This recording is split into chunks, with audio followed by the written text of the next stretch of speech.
જય શ્રી કૃષ્ણ મિત્રો, આજે આપણે આવી ગયા છીએ ગિરનાર એટલે કે ભવનાથમાં આવેલ ગોપાલધામ શ્રી ગોપાલધામ મંદિરે કે જે ભરવાડ સમાજે બનાવેલો છે. તો આ ગોપાલધામ મંદિર પણ એમનું છે અને આ ગોપાલધામ નાનું એવું મંદિર છે પણ ખૂબ જ સરસ મજાનું મંદિર છે. પણ તો જ્યારે પણ તમે આવો ત્યારે ભવનાથમાં જ્યારે એનો જે ગિરનાર ચોક જે ગિરનાર દરવાજાની એક્ઝેક્ટ સામે જ આ મંદિર આવેલું છે ત્યારે એને દર્શન જરૂરથી કરજો મિત્રો. આ ગોપાલધામ મંદિરમાં નાના સરસ મજાના એવા બાલગોપાલ પણ બિરાજે છે. તો મિત્રો જે લોકો અહીં આવે છે એ લોકોએ આ બાલગોપાલના દર્શન કરવા સ્પેશિયલ આવે છે, કારણ કે એ સરસ મજાના બાલગોપાલ તમને દેખાશે.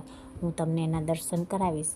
આ છે એનો મેઇન ગેટ, તમે જોઈ શકો છો. જો કેટલો સરસ મજાનો એનો શણગાર કરેલો છે. મેઇન ગેટ પણ સરસ મજાનો છે અને અંદર પ્રવેશ કરતાં એટલે કે એન્ટ્રી થતાં આપણી સરસ મજાનું મેદાન પણ આવેલું છે. ત્યાં પાર્કિંગ પણ અંદર થાય છે અને અંદર રહેવાની પણ અમુક ભરવાડ સમાજોએ એક વ્યવસ્થા રાખેલી છે, તો એ લોકો ત્યાં રહી પણ શકે છે મિત્રો. અને બાજુમાં જ મંદિર પણ છે, તમે જોઈ શકો છો.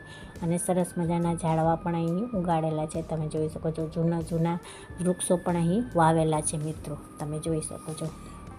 જુઓ કેવું સરસ મજાનું આ મંદિર દેખાઈ રહ્યું છે. તમને બહારથી જેટલું સરસ મજાનું મંદિર લાગે, તમે અંદર પ્રવેશો એટલે વધારે સરસ દેખાશે મિત્રો. એનો ગર્ભગૃહ અંદર જે અત્યારે પણ રિનોવેશનનું કામ ચાલુ જ છે મિત્રો. તમે અંદર પ્રવેશો એટલે તમને દેખાશે, કારણ કે સરસ મજાનું હજી પણ રિનોવેશનનું કામ કરીને હજી પણ સુંદર મજાનું એ મંદિર બનાવવા જઈ રહ્યા છે મિત્રો. તો જોઈ લ્યો, આ છે એના થોડા ઘણા પગથિયાં ચડીને પછી આપણે ઉપર દર્શન કરવા જઈશું મિત્રો. આ થોડા ઘણા પગથિયાં છે, એટલા પગથિયાં ચડી અને પછી આપણે સરસ મજાના ગોપાલધામ એટલે કે આપણા રાધા કૃષ્ણના આપણે દર્શન કરીશું મિત્રો. તમે જોઈ શકો. જુઓ સરસ મજાની કોતરણી, એકદમ કલરફુલ સરસ મજાનું મંદિર બનાવેલું છે, તમે જોઈ શકો છો. બધા જ કલર વાપરેલા છે અને એકદમ કલરફુલ મંદિર દેખાય છે, તમે જોઈ શકો છો. જોઈ લો, આ છે આપણા રાધે કૃષ્ણ મિત્રો. જુઓ, તમને આ રાધે કૃષ્ણ મંદિરના દર્શન થશે. આપણા રાધે કૃષ્ણજી બિરાજે છે,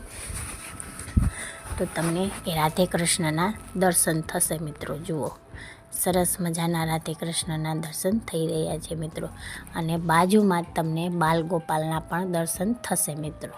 તો મિત્રો આ નાના બાલગોપાલ છે, પણ એટલા સરસ મજાના બાલગોપાલ છે ને કે તમે અહીં જોવા આવશો તો તમને બહુ જ મજા આવશે. જુઓ કેટલા સરસ મજાના બાલગોપાલ બિરાજેલા છે અને હિંચકામાં એમને બેસાડેલા છે મિત્રો. તો તમને એના સરસ મજાના દર્શન થશે મિત્રો. જોઈ લો, ખૂબ જ સરસ મજાનું મંદિર છે અને નાનું એવું મંદિર છે, પણ તમને દર્શન કરવાની અને અહીંયા આવવાની પણ મજા આવશે મિત્રો. તો જ્યારે પણ આવો ગિરનાર આવો ત્યારે આ ગોપાલધામની મુલાકાત અવશ્ય લેજો મિત્રો. જુઓ અહીંયા ગણપતિ મહારાજ બિરાજે છે, અહીં એમના માતાજી બિરાજે છે, તમે જોઈ શકો છો. આ સરસ મજાની માતાજીની પણ મૂર્તિ બિરાજેલી છે મિત્રો, તમે જોઈ શકો છો. જો કેટલી સરસ મજાની મૂર્તિ છે એ તમે જોઈ રહ્યા છો મિત્રો. અહીંયા આરતીનો સામાન પણ ગોઠવેલો છે મિત્રો. બાજુમાં જ નાના મંદિરો પણ આવેલા છે મિત્રો, તમે જોઈ લો. જુઓ આ સરસ મજાનું નાનું એવું મંદિર પણ તમને દેખાઈ રહ્યું છે.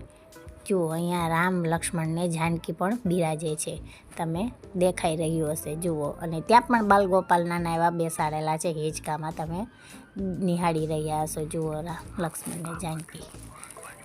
આ મંદિરનું મહત્ત્વ જ એ છે કે અહીં નાના બાલગોપાલ બધી જગ્યાએ બેસાડેલા છે, કારણ કે આનું નામ જ એવું રાખેલું છે ગોપાલધામ, એટલે અહીંયા નાના બાલગોપાલ બધા મંદિરમાં થોડા બેસાડેલા છે મિત્રો. તમને બધું દેખાઈ રહ્યું છે અને એકદમ કલરફુલ મંદિર એટલું સરસ મજાનું છે ને કે તમને અહીંયા આવવાની અને જોવાની ખૂબ જ મજા આવશે મિત્રો. બધા જ કલર અહીંયા યુઝ કરેલા છે, કેમ કે કૃષ્ણ ભગવાનને કલર ખૂબ જ પ્રિય હતા. એ રંગોનો તહેવાર પણ, હોળી પણ એટલે જ ઉજવતા હતા, એટલે બધા કલરનો યુઝ કરેલો છે. અહીંયા રામદેવ પીરની મૂર્તિ પણ બિરાજેલી છે, તમે જોઈ રહ્યા હશો. જુઓ અહીંયા રામદેવ પીર પણ બેઠેલા છે મિત્રો. કૃષ્ણ ભગવાનના બધા અમુક અવતાર છે એ અહીંયા દેખાઈ રહ્યા છે મિત્રો. અહીંયા હનુમાનજી બિરાજે છે, આ એમનો ઘંટ છે મિત્રો. જ્યારે પણ આવો ત્યારે અહીં ચોક્કસથી આવજો અને અહીં દર્શન કરવા પણ આવજો. અહીંયા મહાદેવ પણ બિરાજે છે મિત્રો. કૃષ્ણ ભગવાનનું મંદિર હોય અને મહાદેવના દર્શન ન થાય તો એ ભૂલ જ કહેવાય, કારણ કે મહાદેવ તો સાથે એની બિરાજે જ. એટલે અહીંયા મહાદેવના પણ દર્શન તમને અવશ્ય થશે મિત્રો. કૃષ્ણ ભગવાનને મહાદેવને એકબીજા વગર ચાલતું નથી, એટલે મંદિરમાં પણ એનું મૂર્તિ હોય જ મિત્રો. એટલે કારણ કે કૃષ્ણ ભગવાને મહાદેવનું સ્મરણ કરે અને મહાદેવે કૃષ્ણનું સ્મરણ કરે, એટલા માટે એ બંને અવશ્ય અહીંયા હોય જ. અહીંયા કૃષ્ણના 10 અવતારના દર્શન પણ તમને જોવા મળશે. જોઈ લો મિત્રો, બધા જ દર્શન થશે તમને, 10 અવતારના દર્શન થશે મિત્રો. તો જ્યારે પણ આવો ત્યારે ગોપાલધામ મંદિરની મુલાકાત અવશ્ય લેજો. ગિરનારની બાજુમાં જ છે, એટલે આ મંદિરના દર્શન અવશ્ય કરજો મિત્રો. મારી ચેનલમાં આવજો. ટાટા, બાય બાય, જય શ્રી કૃષ્ણ મિત્રો.